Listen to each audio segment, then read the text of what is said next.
भाई मानत न मन मोरा साधो, मानत न मन मोरा रे।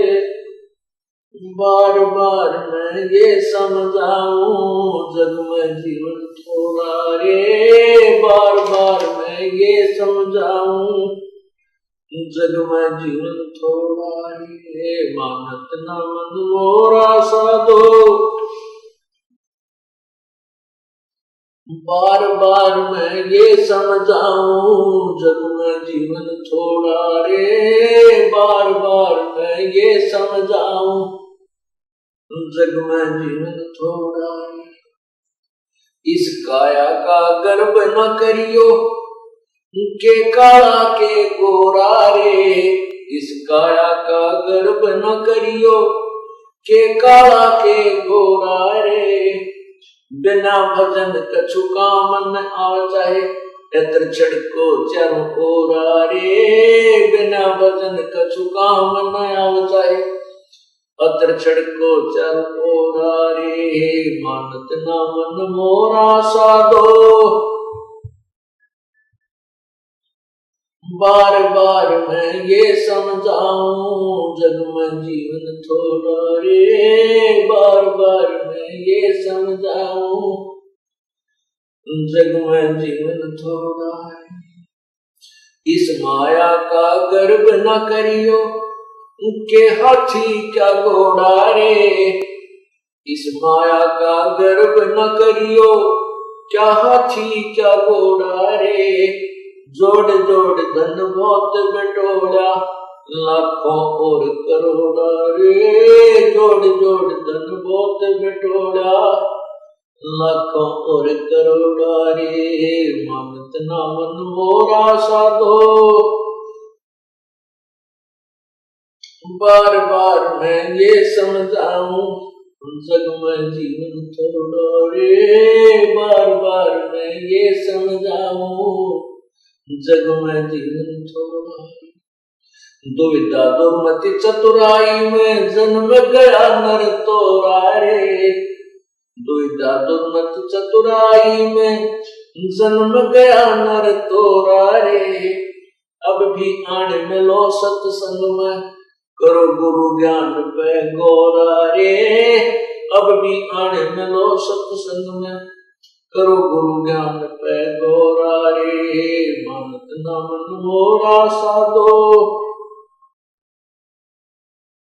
बार बार मैं ये समझाऊं जग में जीवन थोड़ा रे। बार बार मैं ये समझाऊं। भाई शरण पड़े ने गुरु संभाले, जानिक बालक भोला रे। गुरु शरण पड़े को गुरु संभाले, जानिक बालक। देखा रोड के ऊपर उसकी आंख कितनी दूर तक बिखरी पड़ी होती है। उसके अंदर से टट्टी और पेशाब उसका अलग से पड़ा होता है, और शेष शरीर का जो मांस, हड्डी और चाम तो इधर उधर सड़क के चिपका हुआ होता है। तो उससे अपने शरीर की तुलना कर लेना बिल्कुल अंतर नहीं। तो इस भगवान ने इसके ऊपर सब ये कुछ अंदर भर के और ऊपर ये पालिश कर रखी। किसी का काली पालिश है, किसी का गोरी है, अंदर सेम मटेरियल है। तो यहां बताते हैं इस काया का गर्व न करियो के काला के गोरा रे। इस काया का गर्व न करियो के काला के गोरा रे। भाई बिना भजन कछु काम न आव चाहे, एत्र छिड़को चार ओरा रे। बिना भजन कछु काम न आव चाहे, भजन कछु काम न आव चाहे, इतर छिड़को चार ओरा रे। इस शरीर के ऊपर कितना तो बढ़िया पाउडर छिड़क लो, कितना सुगंधित वस्तु तेल इसका मालिश कर लो, कोई बात नहीं। सफाई शरीर की आवश्यक होती है, नहाना है, साबुन है, वो बात अच्छी है। लेकिन भगवान नहीं भजा, परमात्मा को याद नहीं किया, तो इस मिट्टी का कोई लाभ नहीं, ये व्यर्थ है। फिर हम दूसरा गर्व करते हैं, घर में कार हो जाए, कोठी हो जाए। पहले घोड़े, आज तक तो कार, पहले घोड़ा जिसके घर में होता था एक रिच मैन माना जाता था, वो एक साहूकार व्यक्ति माना जाता था। जैसे आज जिसके घर में कार हो वो धनी व्यक्ति मान लिया जाता है। तो परमात्मा बताते हैं कि इस माया का गर्व ना करियो कि हाथी के घोड़ा रे, और जोड़ जोड़ जन बहुत बिटोड़ा, लाखों और करोड़ा रे। अब परमात्मा के नाम बिना यह जोड़ा जड़ा धन ऐसे व्यर्थ हो जाता है। कैसे? एक समय की बात है, अब देखो पुण्यात्माओं, जो हमारे अनुयायी हैं, जब से इस दास को आज्ञा हुई है परमात्मा की महिमा गुणगान करने की, उसी समय से सत्संग सुनते हुए आ रहे हैं। और सत्संग में वही बातें होती हैं जो प्रभु की महिमा की प्रतिदिन गाई और सुनाई जाती है। उन्हीं को बार बार सुनाया जाता है, उन्हीं के विषय में आपको प्रेरित किया जाता है, सावधान किया जाता है और परिचित कराया जाता है प्रभु की महिमा से। तो आपको प्रति बार, जितनी बार भी आप सत्संग सुनते हो और परमात्मा की महिमा कथाओं के माध्यम से सुनाई जाती है, यदि आपको वो अच्छी लगती है तो आप बहुत ही अच्छी भक्ति कर रहे हो, आपके अंदर परमात्मा की चाह है। अन्यथा क्या हो जाता है, जैसे हम प्रतिदिन खाना खाते हैं, रोटी आटा वही होता है और रोटी वही होती है। यदि आप स्वस्थ हैं तो वही रोटी, उसमें दाल सब्जी का थोड़ा बहुत फेरबदल हो जाता है। अगर दाल सब्जी ना हो और स्वस्थ हैं, समय पर आपको खूब भूख लगेगी, और समय पर जब आपको भूख लगी होगी तो सूखी रोटी हो, अचार मिल जाए तो भी अच्छा, नहीं तो पानी के साथ खाकर भी स्वादिष्ट लगती है, पेट भर दिया जाता है। यदि वो व्यक्ति बीमार हो जाता है, बुखार हो जाता है, और मलेरिया बुखार जिसको हो जाता है, उसमें रोटी अच्छी ना लगती, उसको वो रोटी अच्छी नहीं लगती, कड़वी लगती है। मनुखा दाग से संतरा उसको बहुत ही कड़वा लगता है। न तो वो सेब कड़वी है, ना मनुखा दाग कड़वी है, ना रोटी कड़वी है। कड़वी उस बुखार ने उस पुण्यात्मा, उस भक्त की के शरीर की अवस्था को खराब कर दिया, जिसके कारण उसको मीठी वस्तु भी कड़वी लगने लगी। इसलिए तुलसी साहब कहते हैं, तुलसी पिछले पाप तेरी चर्चा ना भाव है, और जैसे जोड़ के वेग ते भूख पिता हो जाए। जब हमारे ऊपर पाप कर्मों का दबाव बढ़ जाता है, बुखार बन जाता है, तो हमारे को परमात्मा की महिमा रूपी उनका दाग कड़वी लगती है, अच्छी नहीं लगती, स्वादी नहीं, रुचि नहीं बनती, सुनने को आनाकानी करता है।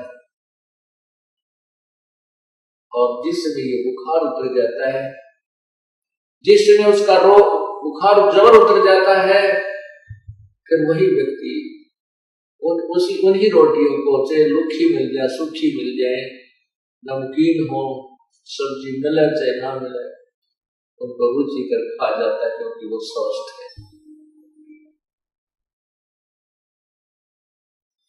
जिस प्रकार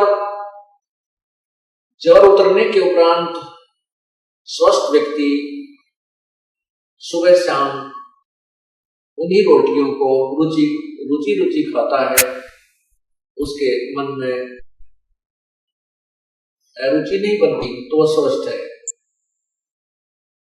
इसी प्रकार जिस समय आपके पाप कर्म सत्संग में आने से नरम हो जाएंगे, भजन सिमरन से कम हो जाएंगे, आपको परमात्मा की चर्चा इतनी स्वादिष्ट लगेगी कि आप बेसब्रे हो जाओगे। चाहे 100 किलोमीटर पर जाकर भी सत्संग सुनना पड़े, 400 किलोमीटर भी जाना पड़ जाए, आपको ऐसी भूख लगेगी, आप पहुंच जाओगे, क्योंकि आपके वो पाप कर्म समाप्त हो चुके हैं, जो जिन्होंने आपके मन में, आपकी आत्मा में बुखार बना रखा था, जोर बना रखा था। आप स्वस्थ हो गए, आपकी आत्मा स्वस्थ हो गई है। अब इसको राम नाम की चर्चा की भूख लगती है। तो जैसे भी जो भी प्रतिदिन खाना हम खाते हैं, प्रतिदिन अच्छा लगता है तो हम स्वस्थ हैं, और जिस दिन अरुचि होगी समझो बीमार हो जाएंगे। उसका ट्रीटमेंट क्या है, उसका उपचार क्या है? उपचार यही है कि उस रोग को खत्म करने के लिए कड़वी गोलियां ही खानी पड़ती है। गोलियां, दवाई, औषधि कड़वी होती है, और चाहे रुचि ना हो औषधि खाने की, कड़वी भी लगती हो, खानी ही पड़ती है। और कड़वी औषधि खाने से रोग कट जाता है। इसी प्रकार आपने कभी कभी सत्संग सुनते सुनते रुचि बन जाती है कि ये कथा तो हमने सुन रखी है, तो समझो आप बीमार हो गए। आपके अंदर पाप कर्मों का कोई दबाव कहीं ना कहीं से बन चुका है, और यदि आपके अंदर गदगद होती है, चाहे आपने 100 बार सुन रखी है, 1000 बार सुन रखी है कथाएं, और उतनी ही रुचिकर, और रुचिकर क्या उसको सुनने के बाद फिर रोम रोम खड़े हो जाते हैं, कितनी बार सुने, क्योंकि वो तो हर बार सुनने और हर बार याद रखने की बातें हैं। फिर आपकी भक्ति, आपका जो ज्ञान है वो स्वस्थ है, आप ठीक सकते। घोड़ा रे कह कबीर तुम चरण चित राखो, जो सोई बडोरा रे कह कबीर तुम चरण चित राखो, जो सोई बडोरा रे मानत ना मन मोरा साधो, बार बार मैं ये समझाऊं जग में जीवन थोड़ा रे, बार बार मैं ये समझाऊं जग में जीवन थोड़ा रे। क्या बताते हैं कि सत्संग में आने के बाद भी ये मन इधर उधर की सोच में ज्यादा ही उलझा रहता है। उसको याद दिला जाता है कि इस काया का गर्व न करिए, भाई के काला के कोड़ा रे। ये जो मिट्टी का बना हुआ, ये 5 तत्वों से बना हुआ पुतला है, इसके अंदर झांक कर जरा सा देखें तो ये कुछ भी वस्तु नहीं है। इसकी शरीर की नाड़ियों में खून घूम रहा है, रक्त चल रहा है, मांस, हड्डियों के ऊपर मांस लपेट रखा है, अंदर शरीर में थूक, टट्टी, पेशाब और सारा गंध भरा पड़ा है। हमारे शरीर की क्या स्थिति है? जैसे आपने एक्सीडेंट के अंदर कोई कुत्ता मरा हुआ है,